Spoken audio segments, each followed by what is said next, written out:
கட்டுரை வாசிப்பு. கட்டுரை தலைப்பு: ஜனநாயக புரட்சியில் சமூக ஜனநாயகவாதத்தின் 2 போர்த்தந்திரங்கள்.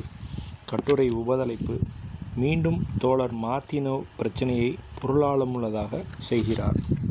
இனி இஸ்க்ராவின் 102, 103ஆம் இதழ்களில் மார்த்தினோவ் எழுதிய கட்டுரைகளை பார்ப்போம்.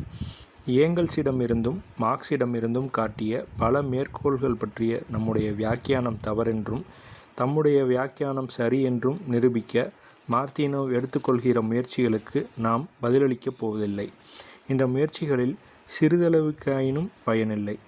மார்த்தினோவின் சூழ்ச்சிகள் மிகவும் வெளிப்படையானவை, பிரச்சினை மிகவும் தெளிவானது. எனவே இவ்விஷயத்தில் மீண்டும் கவனம் செலுத்துவதில் சுவையிராது. பக்குனின்வாதிகள் செய்து வரும் வேலை என்னும் ஏங்கல்ஸின் குறுநூலின் முழு மொழிபெயர்ப்பையும், மார்க்சின் கம்யூனிஸ்ட் சங்கத்துக்கு மத்திய குழுவின் வேண்டுகோள் 1850 மார்ச் என்பதின் முழு மொழிபெயர்ப்பையும் புரோலெட்டரியின் எழுத்தாளர் குழு தயாரித்து வருகிறது. அவை வெளியாகும்போது மார்த்தினோவ் முற்றாக பின்வாங்கி ஓடுகிற போக்கில் பயன்படுத்தும் எளிய தந்திரங்களை ஒவ்வொரு சிந்தனையுள்ள வாசகரும் எளிதாக கண்டுகொள்ள முடியும். அவர் பின்வாங்கி ஓடுவதை வாசகர் தெளிவாக புரிந்து கொள்வதற்கு மார்த்தினோவ் கட்டுரையிலிருந்து ஒரே ஒரு மேற்கோள் காட்டினால் போதும். இதழ் 103இல் மார்த்தினோவ் சொல்கிறதாவது: புரட்சியை முன்னோக்கி செலுத்துவதற்கு தற்காலிக அரசாங்கத்தை நிறுவுவது ஒரு சாத்தியமான சூழ்தகுதியுள்ள வழி என்பதை இஸ்க்ரா ஒப்புக்கொள்கிறது. ஆனால் எதிர்காலத்தில் சோசியலிச புரட்சிக்காக அரசு இயந்திரத்தை முற்றிலும் கைவசமாக்கி கொள்ளும் நோக்கத்திற்காக முதலாளித்துவ தற்காலிக அரசாங்கத்தில் சமூக ஜனநாயகவாதிகள் கலந்து கொள்வது சூழ்தகுதியுள்ளதே என்பதை மறுக்கிறது என்று. அதாவது, அரசின் கஜானா வங்கிகள் விஷயத்தில் புரட்சிகரமான அரசாங்கத்திற்குள்ள பொறுப்பு பற்றியும், சிறைச்சாலைகள் முதலியவற்றை கைப்பற்றுவது அபாயகரமாகவும் அசாத்தியமாகவும் இருக்கிறதை பற்றியும் இஸ்க்ரா கொண்டிருக்கிற பயங்கள் அபத்தமானவை என்று இப்போது இஸ்க்ரா ஒப்புக்கொள்கிறது. ஆனால் முன்போலவே இஸ்க்ரா விஷயங்களை கலக்கி வருகிறது. ஜனநாயக சர்வாதிகாரத்தையும் சோசியலிச சர்வாதிகாரத்தையும் குழப்பி வருகிறது. இப்படி கலக்கி குழப்புவது தவிர்க்க முடியாததாகும். பின்வாங்கி ஓடுவதை மறைப்பதற்கான வழி அது. ஆனால் புதிய இஸ்க்ராவின் குழம்பிய மூளைகளிலேயே மார்த்தினோவ் முதலிடம் பெறுகிறவராக எடுப்பாக தெரிகிறார். அவர் ஆற்றலுள்ள குழம்பிய மூளை என்று கூட சொல்லலாம். அவர் பிரச்சனையை பொருளாழமுள்ளதாக செய்ய கஷ்டப்படுவதன் மூலமாக அதை குழப்பிவிடுகிறார். அதன் வழியாக அவர் எடுத்துக்கொண்டுள்ள நிலையின் பொய்மையை முற்றிலும் அம்பலமாக்கி விடுகிற புதிய வரையறுப்புகளுக்கு அநேகமாக தவறாமல் வந்து சேர்கிறார். பொருளாதார முதல்வாதம் நிலவிய காலத்தில் அவர் எப்படி பிளானகானாவை மேலும் பொருளாழமுள்ளவராக செய்தார் என்பதையும், எப்படி முதலாளிகளுக்கும் அரசாங்கத்துக்கும் எதிரான பொருளாதார போராட்டம் என்னும் வரையறுப்பை படைத்தார் என்பதையும் நீங்கள் நினைவுபடுத்திக் கொள்ளுங்கள். இந்த போக்கின் பொய்மையை இதைவிட பொருத்தமாக வெளியிடக்கூடிய ஒன்றை பொருளாதாரவாத இலக்கியம் முழுவதிலும் காண்பது கடினமாயிருக்கும். இன்றும் இப்படியே. மார்த்தினோவ் புதிய இஸ்க்ராவுக்காக ஆர்வத்துடன் தொண்டாற்றுகிறார். அநேகமாக அவர் வாயை திறக்கிற ஒவ்வொரு நேரத்திலும் புதிய இஸ்க்ராவின் பொய்யான நிலையை மதிப்பிடுவதற்கு புதிய நேர்த்தியான விஷயாதாரங்களை நமக்கு வழங்குகிறார். இதழ் 102இல் லெனின் கண்ணுக்கு தெரியாத முறையில் புரட்சி சர்வாதிகாரம் பற்றிய கருத்துருவங்களை மாற்றி போட்டுவிட்டார் என்று அவர் சொல்கிறார். சாராம்சத்தில் பார்த்தால், புதிய இஸ்க்ராவாதிகள் நம்மீது சுமத்தியுள்ள குற்றச்சாட்டுகள் அனைத்தையும் இந்த ஒன்றிலே வடித்து தர முடியும். உண்மைதான். இந்த குற்றச்சாட்டுக்காக மார்த்தினோவுக்கு நன்றி செலுத்துகிறோம்.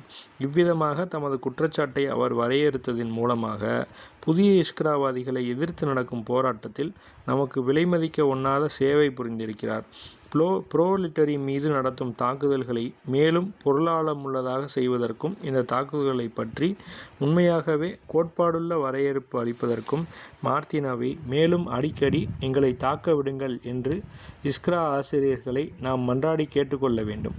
ஏனெனில் எவ்வளவு கோட்பாடு ரீதியில் மார்த்தினோவ் விவாதிக்க முயற்சி எடுத்துக்கொள்கிறாரோ அவ்வளவு அவருடைய வாதங்கள் மோசமாக தெரிகின்றன. அவ்வளவு தெளிவாக அவர் புதிய இஸ்க்ரா போக்கிலுள்ள ஓட்டைகளை வெளிப்படுத்துகிறார். அவ்வளவு வெற்றிகரமாக அவர் தம்மீதும் தம்முடைய நண்பர்கள் மீதும் பயனுள்ள போதான முறை அறுவை சிகிச்சையை செய்கிறார். பெரியோத் பத்திரிகையும் புரோலெட்டரி பத்திரிகையும் மாற்றி போடக்கூடிய முறையில் புரட்சி சர்வாதிகாரம் பற்றிய கருத்துருவங்களை பயன்படுத்துகின்றனவாம். இப்படி மாற்றி போடுவது இஸ்க்ரா விரும்பவில்லையாம். அப்படித்தான் மதிப்புமிக்க தோழர் மார்த்தினோவ், உங்களை அறியாமலே ஒரு பேருண்மையை சொல்லியிருக்கிறீர்கள். இஸ்க்ரா புரட்சியிலிருந்து பின்னடைந்து வால் பிடித்து செல்கிறது. அதன் பணிகளை ஒஸ்வோபஸ்தேனிய முறையில் வரையறுக்க நழுவிச் செல்கிறது. ஆனால் பெரியோத்தும் புரோலெட்டரியும் ஜனநாயக புரட்சியை முன்னோக்கி செலுத்தக்கூடிய கோஷங்களை கொடுத்து வருகின்றன என்னும் நம்முடைய வாதத்தை உங்களுடைய புதிய வரையறுப்பை கொண்டு நிரூபித்திருக்கிறீர்கள். இது உங்களுக்கு புரியாத விஷயமா தோழர் மார்த்தினோவ்? இந்த பிரச்சனை முக்கியமானது. எனவே உங்களுக்கு விவரமான விளக்கம் தர முயற்சிப்போம்.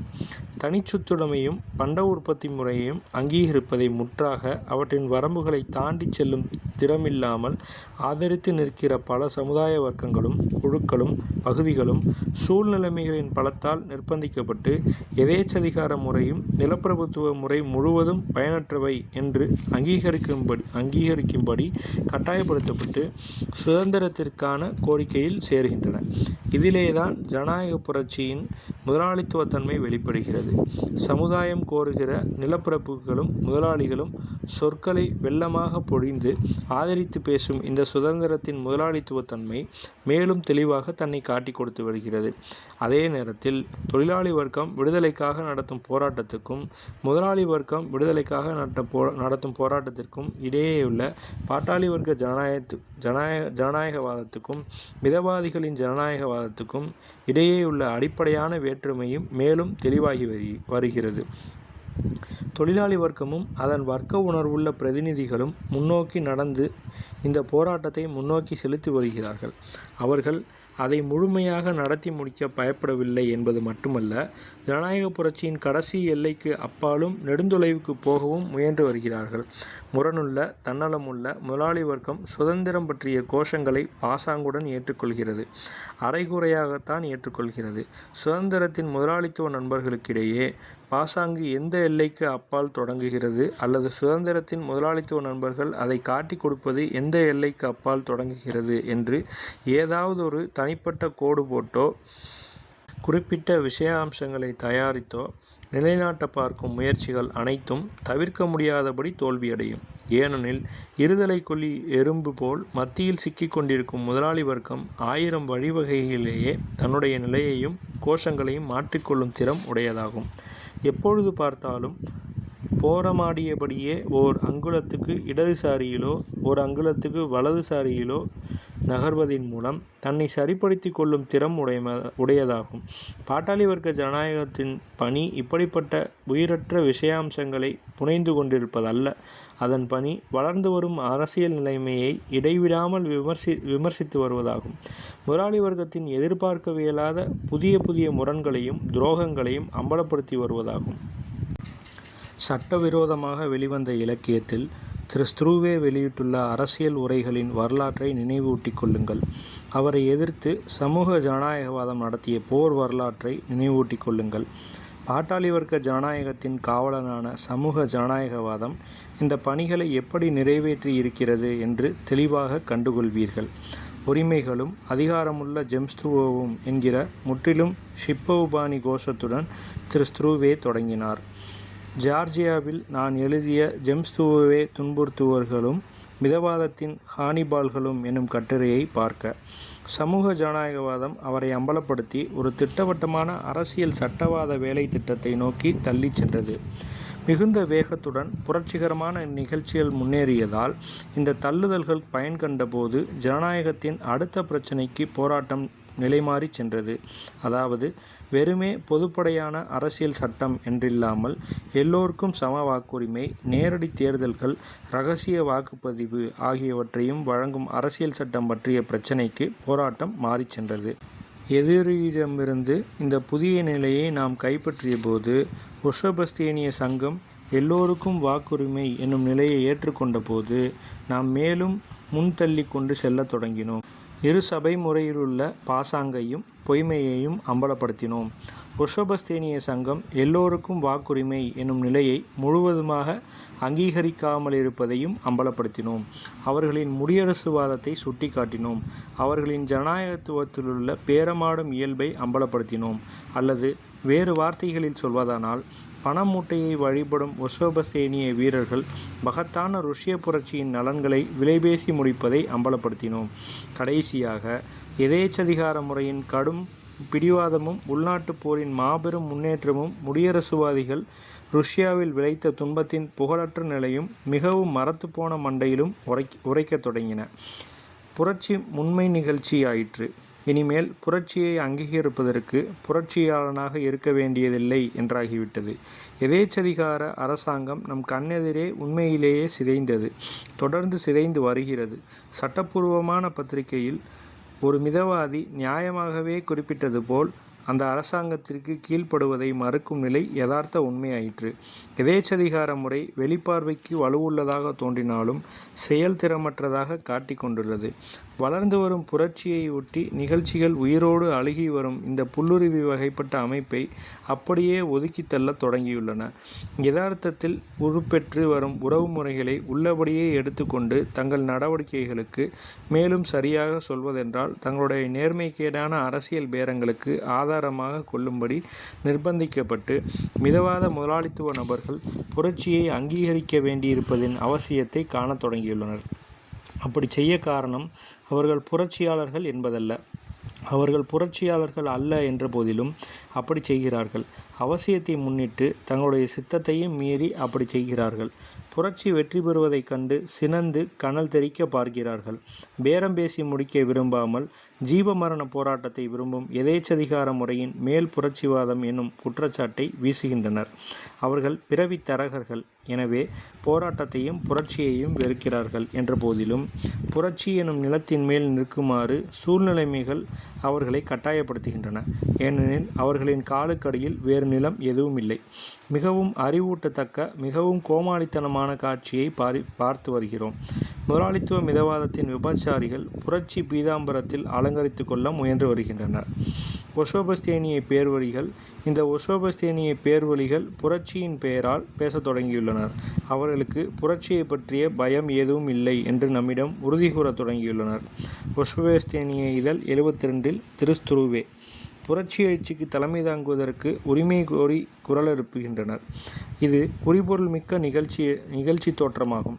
இது முதலாளித்துவ மிதவாதத்தில் ஏற்பட்டுள்ள முன்னேற்றத்தை மட்டும் இனங்காட்டவில்லை, அதைவிட தானும் மேலாக புரட்சி இயக்கத்தின் தன்னை அங்கீகரிக்கும்படி கட்டாயப்படுத்தியுள்ள இயக்கத்தின் உண்மையான வெற்றிகளில் ஏற்பட்டுள்ள முன்னேற்றத்தை இது இனங்காட்டுகிறது. எதேச்சதிகார முறை மிகவும் ஆட்டங்கண்டு விட்டிருப்பதனால் புரட்சியின் பக்கம் நிற்பதிலேதான் தனக்கு அதிக அனுகூலம் உண்டு என்று முதலாளி வர்க்கம் கூட உணரத் தொடங்கியுள்ளது என்ற போதிலும், மறுபுறத்தில் இயக்கம் முழுவதும் புதிய மேலும் உயர்வான மட்டத்தை எட்டியிருப்பதற்கு சான்றளிக்கும் இந்த நிகழ்ச்சி தோற்றம் தன்முறைக்கு புதிய மேலும் உயர்வான பணிகளையும் நம்முன் வைக்கிறது. எந்த ஒரு முதலாளித்துவ சித்தாந்தியின் தனிப்பட்ட நேர்மை எப்படி இருந்த போதிலும் சரி, முதலாளி வர்க்கம் புரட்சியை அங்கீகரிப்பது உளப்பூர்வமானதாக இருக்க முடியாது. இயக்கத்தின் மேலும் உயர்வான இந்த கட்டத்திலே உள்ளேயும் கூட தன்னலத்தையும் முரண்தன்மையும் பேரம் பேசும் பழக்கத்தையும் அற்பத்தனமான பிற்போக்கான ஏய்ப்புகளையும் முதலாளி வர்க்கத்தால் கொண்டு வராமல் இருக்க முடியாது. இன்று நாம் புரட்சியின் ஸ்தூலமான உடனடி பணிகளை வேறு விதமாக வரையறுக்க வேண்டும். நம் வேலை திட்டத்தின் பெயரால் நம் வேலை திட்டத்தை விரிவாக்கும் வகையில் நேற்றைய தினம் போதுமானதாய் இருந்தது, இன்று போதாதாகியுள்ளது. ஒரு முன்னேறிய ஜனநாயக கோஷம் என்னும் வகையில் புரட்சியை அங்கீகரிக்கச் சொல்லும் கோரிக்கை நேற்றைய தினம் ஒரு கால் போதுமானதாக இருந்திருக்கலாம், இன்று அது போதாது. புரட்சி திரு ஸ்துருவேயையும் கூட தன்னை அங்கீகரிக்கும்படி கட்டாயப்படுத்தியுள்ளது. முன்னணி வர்க்கம் இப்போது இந்த புரட்சியின் அவசியமான பணிகளின் அசல் உள்ளடக்கத்தை கராராக வரையறுத்தாக வேண்டும். ஸ்துருவே கூட்டத்தார் புரட்சியை அங்கீகரிக்கும் பொழுதே ஒரு அமைதியான விளைவு சாத்தியம். அரசதிகாரத்தை எடுத்துக்கொள்ளும்படி நிக்காலாய் மன்னன் உஷபஸ்தேனிய கனவான்களை அழைப்பான் என்றெல்லாம் பழைய பல்லவியையே பாடத் தொடங்கி தங்களுடைய முட்டாள்தனத்தை காட்டிக் கொள்கின்றனர். தங்களுக்கு அபாயம் இல்லாமல் புரட்சியை பலவீனப்படுத்த பயன்படுத்தி காட்டி கொடுப்பதற்காகத்தான் ஒஷோபஸ்தேனிய பேர்வழிகள் புரட்சியை அங்கீகரிக்கிறார்கள். பாட்டாளி வர்க்கத்திற்கும் எல்லா மக்களுக்கும் புரட்சி எனும் கோஷத்தின் போதாமையை விளக்கி காட்டுவது இன்றும் கடமையாகிறது.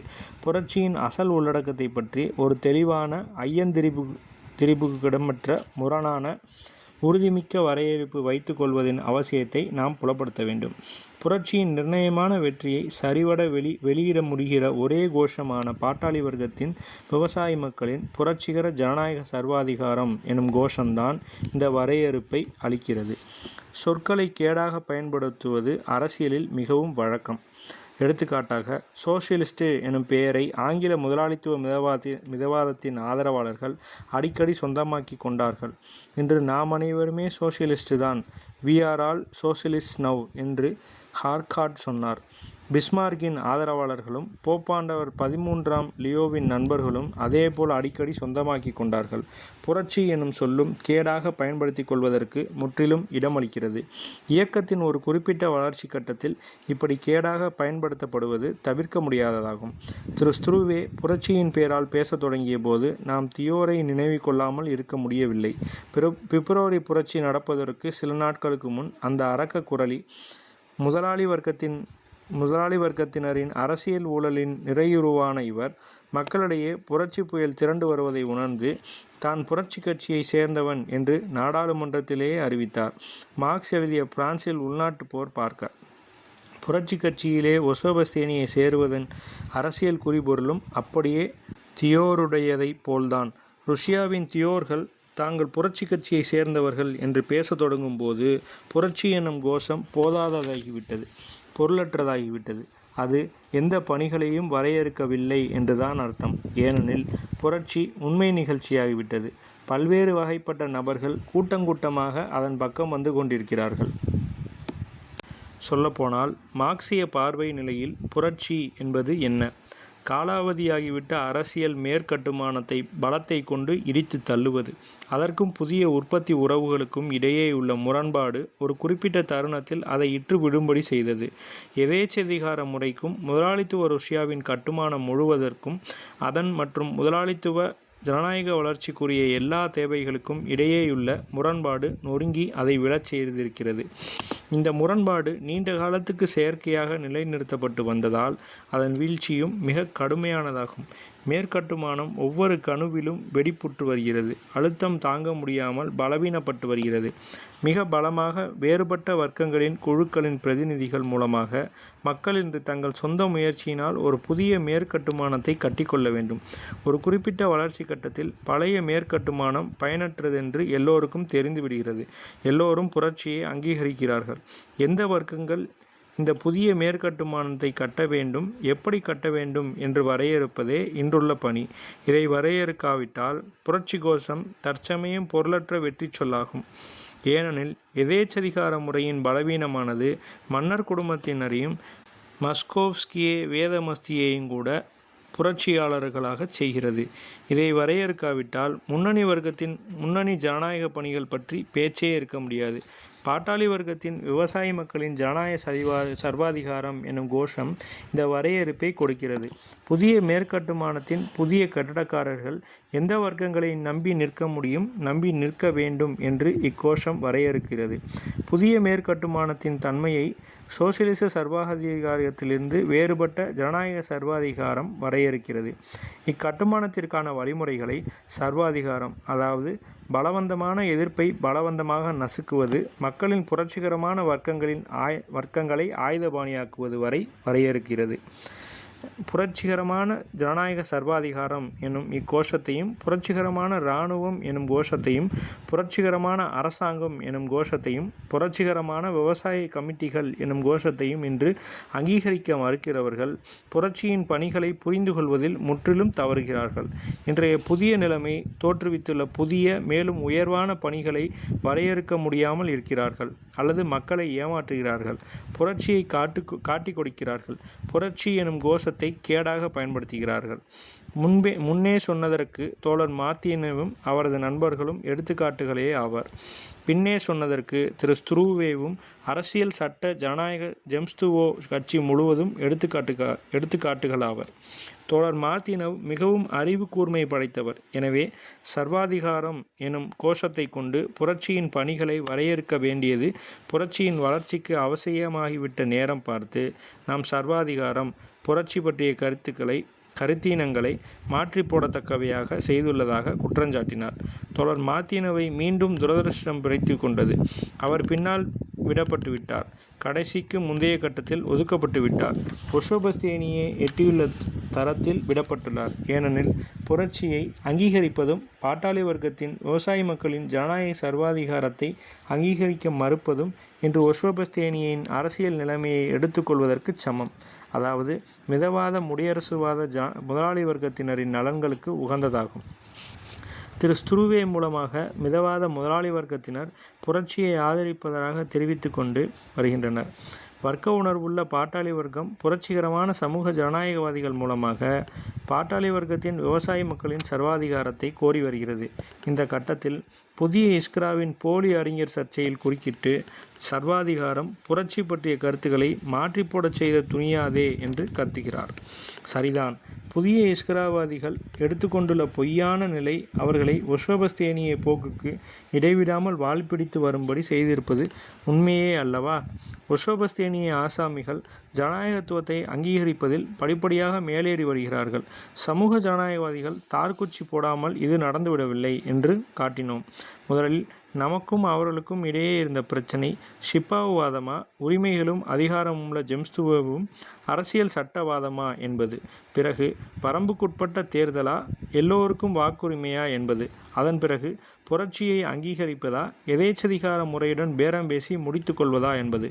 கடைசியாக இப்போது பாட்டாளி வர்க்கத்தின் விவசாய மக்களின் சர்வாதிகாரம் இல்லாமல் புரட்சியை அங்கீகரிப்பதா, ஜனநாயக புரட்சியில் இந்த வர்க்கங்களின் சர்வாதிகாரம் வேண்டும் எனும் கோரிக்கையை அங்கீகரிப்பதா என்பது.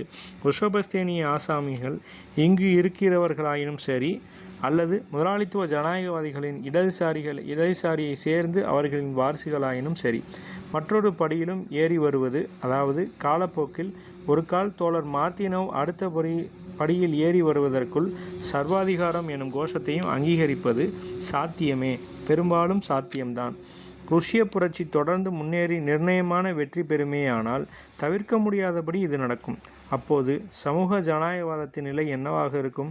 தற்காலத்திய புரட்சியின் முழு வெற்றி ஜனநாயக புரட்சியில் முடிவையும் சோசியலிச புரட்சிக்கான தீவிரமான போராட்டத்தின் துவக்கத்தையும் குறிப்பதாய் இருக்கும். விவசாய மக்களின் தற்காலத்திய கோரிக்கைகளை நிறைவேற்றுவது, பிற்போக்கை முற்றாக முறியடிப்பது, ஜனநாயக குடியரசு பெறுவது, இவை முதலாளி வர்க்கத்தின் மற்றும் சிறு முதலாளி வர்க்கத்தின் புரட்சிவாதத்தின் இறுதி எல்லையை குறிக்கும். பாட்டாளி வர்க்கத்தின் சோசியலிசத்திற்கான உண்மையான போராட்டத்தின் துவக்கத்தையும் குறிக்கும். எவ்வளவுக்கெவ்வளவு ஜனநாயக புரட்சி முழுமையாக இருக்கிறதோ அவ்வளவுக்கவ்வளவு விரைவாகவும் பரவலாகவும் தெளிவாகவும் உறுதியானதாகவும் இந்த புதிய போராட்டத்தின் வளர்ச்சி இருக்கும்.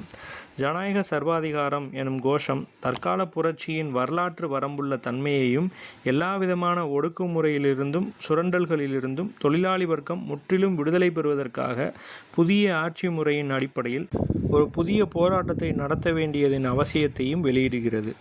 வேறு வார்த்தைகளில் சொல்வதென்றால், ஜனநாயக போக்குள்ள முதலாளி வர்க்கத்தினரோ சிறு முதலாளி வர்க்கத்தினரோ அடுத்த படியில் ஏறுகிற காலத்தில் புரட்சி மட்டுமின்றி புரட்சியின் முழு வெற்றியும் சாதித்து முடித்த உண்மை நிகழ்ச்சியாகிவிட்ட காலத்தில் நாம் ஜனநாயக சர்வாதிகாரம் எனும் கோஷத்திலிருந்து பாட்டாளி வர்க்கத்தின் சோசியலிச சர்வாதிகாரம், அதாவது முழுமையான சோசியலிச புரட்சி எனும் கோஷத்துக்கு மாறிச் செல்வோம். அப்போதும் ஒரு கால் புதிய மார்ட்டினவ்களும் எதிர்கால மார்ட்டினவ்களும் அச்சமுற்ற கூக்குரல் எழுப்புவார்கள்.